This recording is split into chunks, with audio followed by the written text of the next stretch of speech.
Hey, I'm Meg. And I'm Josh. And we are Sinkologists. This is the Level-Up Undermount Sink Support from Sinkology. And we're going to show you how to install it. This undermount bracket supports up to 400 pounds.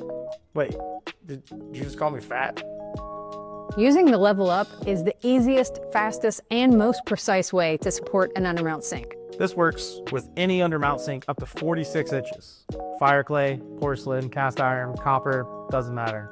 You can use this Level-Up support before or after installation. If you have an undermount sink already and it is sagging into your cabinet or disconnecting from your countertop, you can put this right underneath it and raise it up and support it. Or you can use it with a brand new install.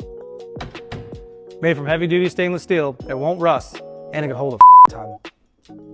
This has four-way adjustability, so you can do side to side, front to back, as it moves your sink up and down to make sure it's level. That makes it perfect for fireclay sinks, copper sinks, anything that's handmade and has some slight variations in the level. No cutting 2x4s, no messing with leveling with shims. Getting these out of there, giving you more space under your sink. Last but not least, you can install the Level-Up with just basic hand tools, and you can do it all by yourself. First up, we're gonna measure the height of our sink. And we're gonna add 3/16 of an inch because we're doing an undermount installation, and that will allow for us to make adjustments. With the undermount installation, that means that our sink will sit underneath the countertop and level with the top of our cabinets. So if you're doing a flush or a raised mount installation, you'll need to make adjustments for that. Mark the distance from the top of the cabinet on both sides.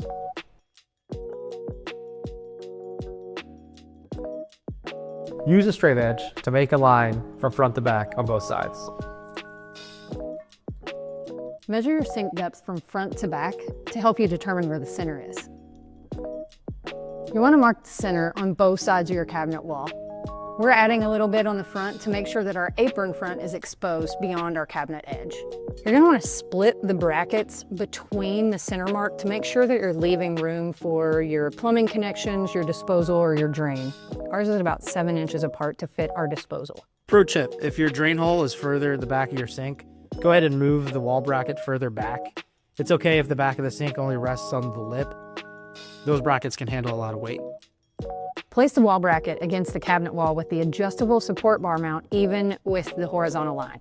And then drill 2 5/32 inch pilot holes for each of the wall brackets. Make sure that your vertical extender screw is adjusted all the way counterclockwise. And then you're going to want to do one little turn back to avoid any binding and allow for maximum adjustment. Attach the bracket with the provided screws, the lower 2 holes only. Now nest the upper and lower support bars and attach them using the machine screws at about the width between your wall brackets. We're going to put 4 screws in and we're going to leave them loose so that we can adjust. We're going to attach the bars to the wall brackets now with the screws and the nuts. Remember to keep everything loose so we can adjust. Make sure your support bars are spread as wide as possible so the adjustable support mounts are against the fixed wall brackets. If you have more than 3 inches from the end of your upper support bar to the bracket, you're going to have to place this spacer just to make sure that your sink stays in contact with the upper support bar as much as possible. You're going to want to grab your scissors now, take your adhesive foam strip because we want a nice soft place for our sink to sit. So you're going to cut it to the length of the full support bar. We're going to apply it, and then we're almost ready to put our sink on.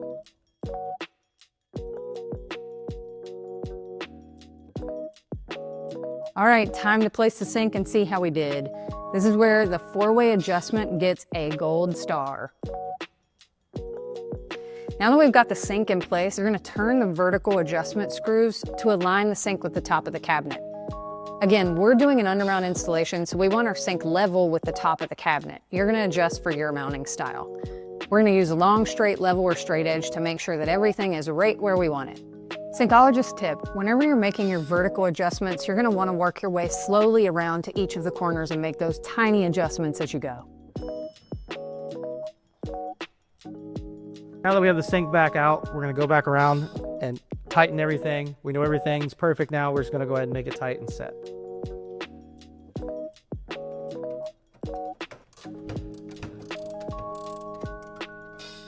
All right, before we put the sink back in, we got one last step. We need to go ahead and make some pilot holes and attach those last wood screws to the top to secure this anchor.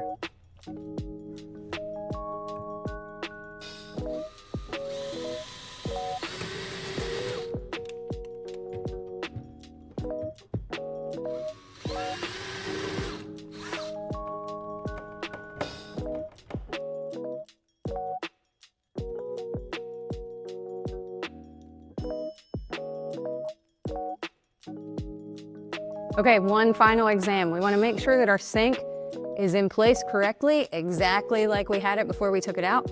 Everything's final. We're ready to go for countertops. One final Sinkologist tip for you. You're gonna wanna run a small bead of caulk around the edge of your sink before your countertops go in. That just eliminates any gaps and seals that barrier between your sink and your countertop so no moisture gets through.